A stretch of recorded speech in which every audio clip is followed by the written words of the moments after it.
Hey all, it's Brad at Kinetic Group, here to do a review on the ALG Defense 6-second mount. I've been eyeing these mounts for a while now and decided to pull the trigger on one during Christmas 2015 time frame when ALG Defense had a really nice sale. So I went ahead and bought one, and here it is. I'll show you the unboxing and the install and give you my first impressions at the end of the video.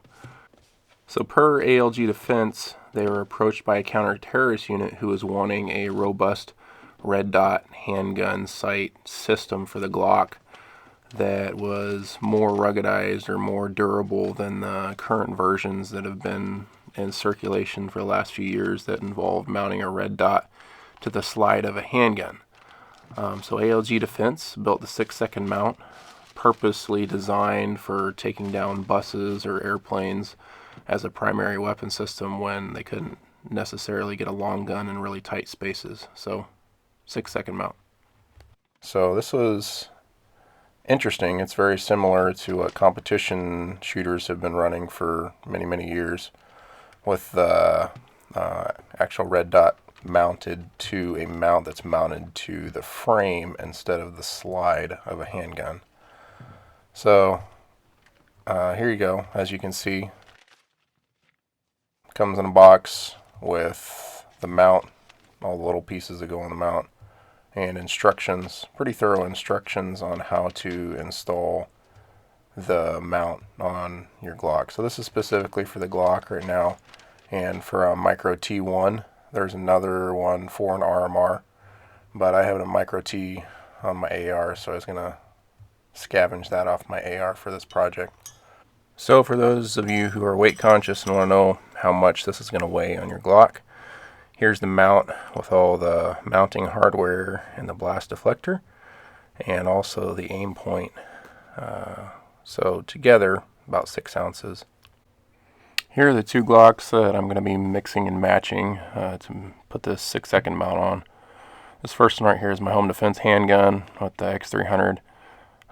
It's a 9mm, was a 40 cal, but converted to 9mm with the barrel and extractor, etc. And then the other one's my competition handgun, my limited gun for USPSA. I'll be using the frame from that, and then the slide from the 22 converted to the 17. And then here's my aim point off of my AR. I've had it for many years now. I don't remember how many, maybe 4 or 5. You can see my date markings when I change the battery, and also my markings for left, right, and up and down on the little caps, so I know which one is which. It's on a LaRue mount, but I'll take that off to put it on the 6-second mount. Great piece of kit. Love it. It's been very reliable, dependable on my AR, and it'll make a good red dot on the 6-second mount. So the installation on this is pretty simple, and the instructions are really straightforward. First thing you do per the instructions is install the blast shield, which is optional per the instructions. I guess you don't necessarily need it. But to do that, you install the 2 hex screws on either side and move on to the next step. Then you install the aim point on the 6-second mount by flipping the 6-second mount over and installing the 4 hex screws. I have put Loctite on each one of these little screws that I put it in, and I recommend you doing that on yours during the installation. So here's the assembled 6-second mount, ready to go ahead and put on the frame of the Glock. Unfortunately, I didn't get a video of that process because it was pretty difficult and took me a while to get the 6-second mount on the Glock universal rail. It started out sliding onto the front of the universal rail, but then got really difficult, and it was pretty difficult to line up the trigger pin hole of the 6-second mount with the trigger pin hole on the Glock. So you should have already removed your trigger pin on your Glock, line up those holes, and then install the ALG Defense replacement trigger pin. And as you can see here, it has a retaining screw. You can apply some Loctite and then fasten it. And the last thing you do is you tighten the universal rail attachment screw. After you apply some Loctite to it using a small arm hex key, and then you'll be done with the installation. And then lastly, we'll install the slide. So I've already taken off my aftermarket sights that I had on the slide, If you have the factory sights, you can leave the front sight on, but the reason you have to take off the sights is so that you can have enough clearance to put the slide on and to remove it for cleaning and getting access to everything, etc. So then just take your slide it on from the front as you would normally after disassembly, then function check it, and you are completely installed. So as you can see, the mount, blast shield, aim point, throw on the X300, and you're ready to rock. Then take a quick view through the aim point, see the red dot, 2 MOA red dot.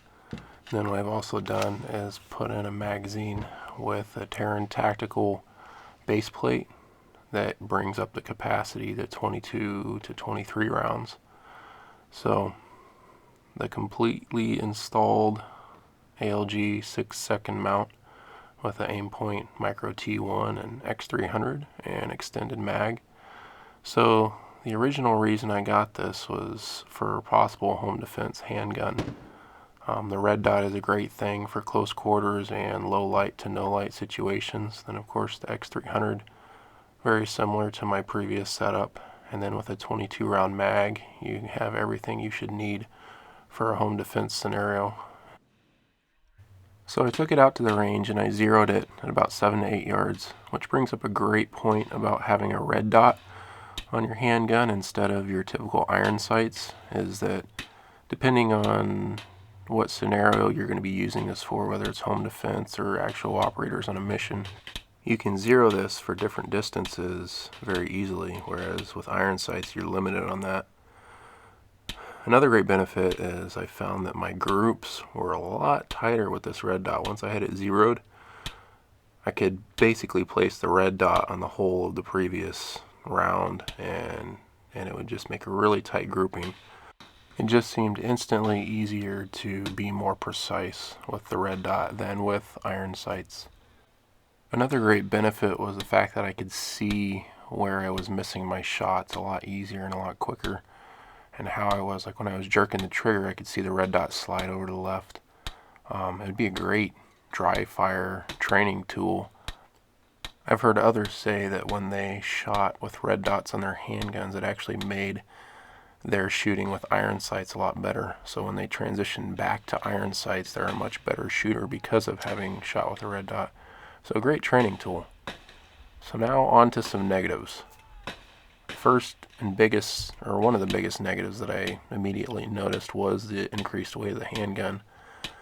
Of course, with the mount and the aim point on it, that adds another 6 ounces, and then you throw the X300 on it, and then also with a 22, 23 round mag with the extended base plate, is pretty hefty handgun. So be a pretty difficult thing to heft around everywhere unless you had it again for a very specific purpose, left it in a very specific place for home defense, or for the role that it was specifically designed for, like taking down airplanes or buses, as a primary weapon system. So very hefty. Not sure you'd want to run it in a holster around everywhere. Also is very large, so you wouldn't be able to carry it concealed, or do anything else with it practically day to day, again, except for its designed purpose. Another negative is that it took a while to get used to acquiring the correct sight picture or an easy sight picture, and as you can see in some of this video, I was working on that quite a bit. You have to get it in a very specific place to see the red dot, where with the iron sights it's a little bit more intuitive, where you can use the sights to guide yourself to the right sight picture. So like in my case in home defense, it's a common home defense handgun, and someone else might have to use it who has not been able to train or get used to it as much as I have necessarily. So maybe not the best idea unless everyone else who may employ it in that defense scenario has a chance to practice and get really good at that weapon system. So the final big negative is cost. So this mount will set you back $250, but then you add the handgun, the micro T, the X300, the extended mag, and this is a very expensive weapon system. So those are the few negatives that I saw immediately. It's going to take a bit of training, where ultimately, I think you can get a lot better and faster with the red dot, and that's been proven in competition, than you can with just iron sights. But it does take training and time, and if you're the only one who's employing it or using it, then great, go for it, more power to you. But if other people are using it, that's something to think about. So overall, this is a pretty sweet little weapon system that has a lot of benefits and a few negatives. But if you happen to be within that sector of the population where this may help bring you home or keep you safe at home, then hopefully this review helped you make a decision on whether or not to go with this. If you like this review, please like, share, and subscribe, and thanks for watching.